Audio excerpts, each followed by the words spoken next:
Hi friends, இந்த வீடியோவில் நம்ம என்ன பார்க்க போகிறோம்னு பார்த்தீங்கன்னா, எங்கள் ஊர் கன்னியம்மன் கோவில் திருவிழா தான் இந்த வீடியோவில் பார்க்க போகிறோம். ரொம்பவே சூப்பராக இருக்கும். நீங்களும் பார்த்து என்ஜாய் பண்ணுங்கள்.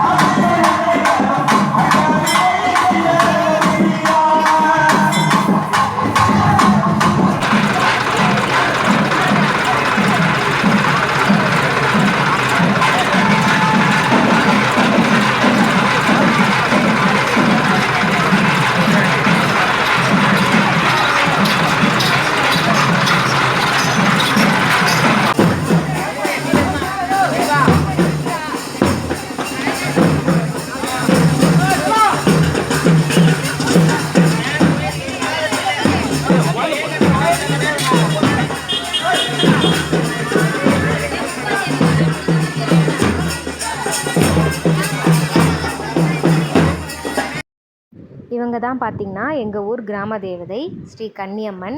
எவ்வளோ அழகாக அலங்காரம் பண்ணியிருக்காங்கன்னு பார்த்துக்கோங்க. காலையிலே ஒரு 10 மணி போல் உரல் இழுக்கிறது, வேண்டுதல், இந்த வருஷம் ஒரு வேண்டுதல் வச்சு அடுத்த வருஷம் நிறைவேற்றி கொடுத்துருவாங்க இந்த அம்மா. அப்படி வேண்டிக்கிட்டவங்களாம் பார்த்திங்கன்னா உடலில் அந்த கொக்கி மாட்டிக்கிட்டு வண்டி இழுக்கிறது, உரல் இழுக்கிறது, அந்த மாதிரி எல்லாமே வேண்டி நிறைவேற்றி அந்த மாதிரி வருஷம் பண்ணிட்டு வராங்க. இந்த புத்து மாதிரி செட் பண்ணி நாகாத்தம்மனை உட்கார வச்சு சூப்பராக பண்ணியிருக்காங்க அலங்காரம். இந்த வருஷம் பெரியவங்கள்லாம் எல்லாரும் சேர்ந்து பண்ணலை, இது எல்லாமே பார்த்திங்கன்னா சின்ன பசங்களாக எடுத்து பண்ணுறது. ரொம்பவே அழகாக பண்ணியிருந்தாங்க. வருஷம் ஒரு விமர்சையாக நடக்கிறது இந்த திருவிழா. எங்களுக்கு ரொம்ப பிடிக்கும்.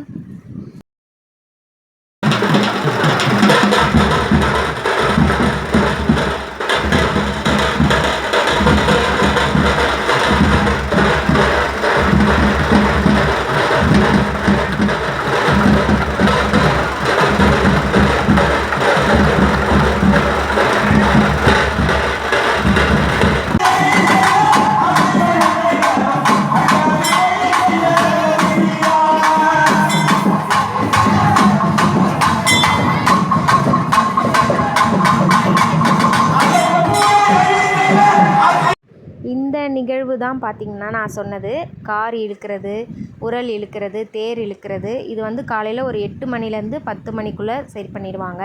இதுக்கப்புறமா இவங்க எல்லா இடத்தையும் சுற்றிட்டு கரகம் ஜோடிப்பாங்கன்னு சொல்லுவாங்க. அந்த கரகம் யார் மேலே சாமி எடுத்து வைக்கிறாங்களோ அவங்க தான் இன்றைக்கி கரகம் எடுப்பாங்க. இப்போது ஒரு 10 மணி போல் இவங்க கிராஸ் ஆகி போனதுக்கப்புறம் வீட்டில் இருக்க எல்லாரும் பொங்கல் பானை எடுத்துக்கிட்டு ஊரணி பொங்கல் வைக்கிறதுக்காக கிளம்புவாங்க. அது ரொம்பவே சூப்பராக இருக்கும். எல்லோரும் பொங்கல் வச்சு முடிச்சுட்டு சாமி கும்பிட்டுட்டு வீட்டுக்கு வந்துடுவாங்க. இந்த நிகழ்வு தான் கரகம் ஜோடிக்கிறதுன்னு சொல்லுவாங்க. இங்கே சாமி செட் பண்ணிவிட்டு அந்த பூ அலங்காரம்லாம் பண்ணிவிட்டு அதுக்கப்புறம் மேளம் இட்டு இந்த ஊரோட இளைஞர்கள் மேலே தான் அந்த சாமி அவங்களோட தலையில் மட்டும்தான் அந்த கரகத்தை தூக்கி வைப்பாங்க. இதுக்கப்புறம் இந்த சாமி சுற்றிட்டு கன்னியம்மன் கோவிலில் வந்துட்டதுக்கப்புறமா எல்லாரோட பொங்கலையும் தேங்காய் உடைச்சி சாமி கும்பிட்டுட்டு அதுக்கப்புறம் எல்லோரும் வீட்டுக்கு வந்துடுவாங்க. நைட்டு தான் பார்த்திங்கன்னா சாமி ஊர்வலம் வரும். இந்த வீடியோ உங்களுக்கு ரொம்ப பிடிச்சிருக்கும்னு நினைக்கிறேன். ரொம்ப நன்றி.